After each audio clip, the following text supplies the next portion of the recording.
පෑව හසරැල්ල මට තේරුණා ඒ රන්සිනා රැල්ලේ රස පේරුණා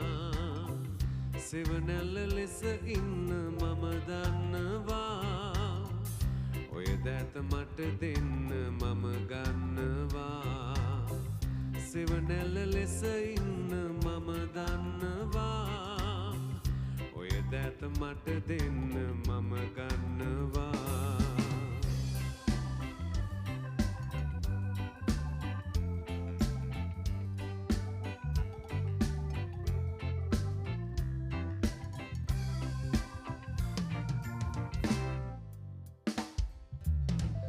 හොරෙන් බලා යන්නේ නොබලා වගේ මම දන්නවා සොඳුර මැණිකේ ආගේ සතුටයි දුකයි